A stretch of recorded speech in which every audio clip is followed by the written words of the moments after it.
High students, Praveen பூர்வார்த்தில் Tamil section 100 மார்க்குக்கு, ரெண்டாவது செக்ஷன் 20 மார்க் இருக்குல்ல, அதில் 2 போட்டிருக்கோம். அதில் ஒன்று ரொம்ப டஃப்பாக பெருசாக இருக்குது ஸ்டூடெண்ட்ஸ். அதுக்கு இன்னொரு ஆப்ஷன் கொடுத்துருக்காங்க. இரட்டை காப்பியங்களும் இம்பார்ட்டண்ட்டு தான்.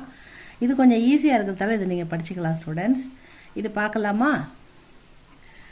இரட்டை காப்பியங்கள். தமிழ் காப்பியங்களுள் முதற்பெரும் நூலாக வைத்து மதிக்கப்பெறும் பெருமை கொண்டது சிலப்பதிகாரமும். இந்நூலோடு காலத்தாலும் வரலாற்றாலும் தொடர்புடையது மணிமேகலை என்னும் காப்பியமாகும். வரலாற்றாலும் காலத்தாலும் தொடர்புடையது இது ரெண்டும். இவ்விரு நூல்களும் இரட்டை காப்பியங்கள் எனப்பெறும். சிலப்பதிகாரம். முத்தமிழ் காப்பியமாம் சிலப்பதிகாரம் 3 உண்மைகளை விளக்குவதற்காக எழுதப்பெற்றதென நூற்கண்ணுள்ள பதிகம் கூறும். இந்நூல் குடிமகனை தலைவராக கொண்டுள்ள குடிமக்களை தலைவராக கொண்டுள்ளதால் குடிமக்கள் காப்பியம் எனவும் அழைக்கப்பெறுதல் இதன் சிறப்பாகும். தமிழகத்து மூவேந்தரையும் இணைக்கும் ஒரு பாலமாக ஆசிரியர் இளங்கோவடிகள் அமைத்துள்ளார். புகார் காண்டம், மதுரை காண்டம், வஞ்சிக் காண்டம் என்னும் 3 பெரும் பிரிவுகளையும் காதை என்னும் சிறு பிரிவினையும் 30 காதைகள். அந்த காதையில் 30 காதைகள் இருக்கு. புகார் காண்டம், மதுரை காண்டம், வஞ்சிக் காண்டம் என்னும் 3 பெரும் பிரிவுகளையும் காதை என்னும் சிறு பிரிவினையும் பெற்றுள்ளது. கதையை தழுவிய பாடற்பகுதி காதை எனப்படும். இந்த கதையை தழுவிய பாடற்பகுதி தான் நமக்கு காதை என்று அழைக்கிறாங்க. சோழ நாட்டின் கண்ணுள்ள புகார் நகரில் பெருங்குடி வணிகர் மரபில் தோன்றிய கோவலன் என்பான் அதே நகரைச் சேர்ந்த கண்ணகி என்னும் வணிகர்குல நங்கையை கைப்பிடித்து இனிது இல்லறம் நடத்தலானான். ஆனால் ஊழ்வினை காரணமாக கோவலன் மாதவி என்பாளோடு சேர்ந்து குன்றனைய செல்வத்தை இழந்தான்.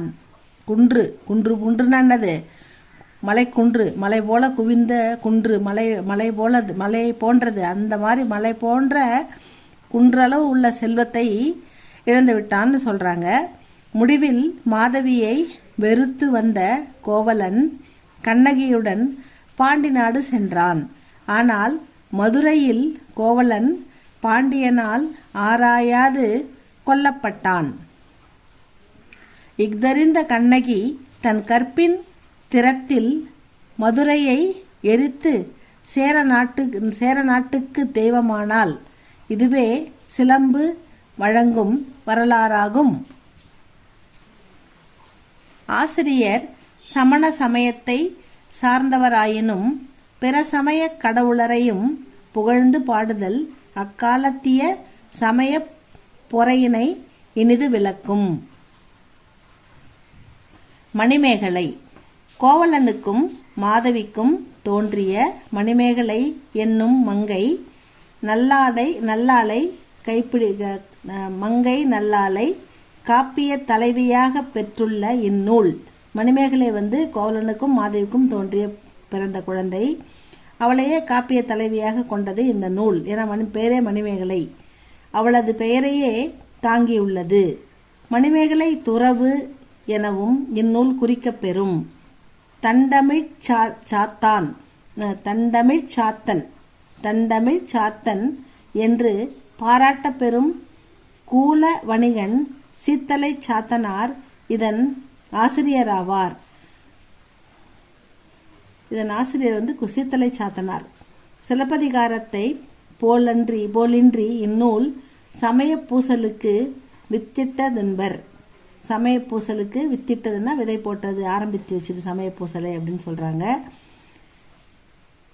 சிறைச்சாலையை அறச்சாலையாக்குதல், பசி நீக்குதல், பரத்தை ஒழிப்பு, மது ஒழிப்பு முதலான சீர்திருத்தங்களை இந்நூல் நன்கு எடுத்து எம்புகின்றது. அதாவது அறச்சாலையாக்குதல், அதாவது சிறைச்சாலையெல்லாம் குற்றம் செஞ்சுட்டு ஜெயிலுக்கு போகிறாங்கல்ல, அந்த சிறைச்சாலையெல்லாம் அறச்சாலை, அறம் நிறைந்த சாலையாக, அறம் சொல்லும் சாலையாக மாற்றுதல், பசி நீக்குதல். அதாவது அறச்சாலைன்னா என்ன சொல்கிறது, சத்திரங்கள், சாவடிகள் அது மாதிரி ஏற்படுத்தி அதில் போகிற வரவங்களுக்கெல்லாம் சாப்பாடு போட்டு அந்த பசி நீக்குதல்.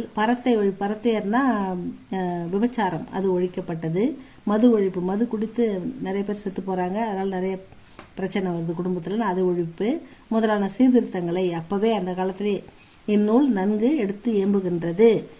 ஆதிரை என்னும் கற்பின் நல்லாள் வரலாறு இக்காப்பியத்துள் இனிது இடம்பெற்றுள்ளது. ஆதிரை என்னும் கற்பின் நல்லாள் வரலாறும் இந்த காப்பியத்துக்குள் இடம்பெற்றுள்ளது. இளங்கோவடிகளுக்கும் சாத்தனாருக்கும் சமகாலத்தவர் அல்லர் என்பது சிலரது துணிவு. அதாவது இளங்கோவடிகள் வாழ்ந்த காலமும் சாத்தனார் வாழ்ந்த காலமும் சமகாலம் இல்லைன்னு சில பேர் சொல்கிறாங்க, அவங்களுடைய கருத்து அப்படின்னு சொல்லியிருக்காங்க.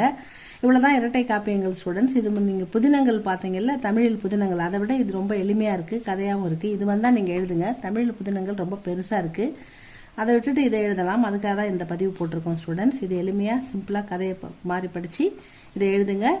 இது பிடிச்சிருந்தா லைக் பண்ணுங்கள், ஷேர் பண்ணுங்கள். இந்த February 2026க்கு இது இம்பார்ட்டன்ட் தான் ஸ்டூடெண்ட்ஸ். உங்களுக்கு ஷேர் பண்ணுங்கள், சப்ஸ்கிரைப் பண்ணுங்கள் ஸ்டூடெண்ட்ஸ். தேங்க்யூ ஃபார் வாட்சிங்.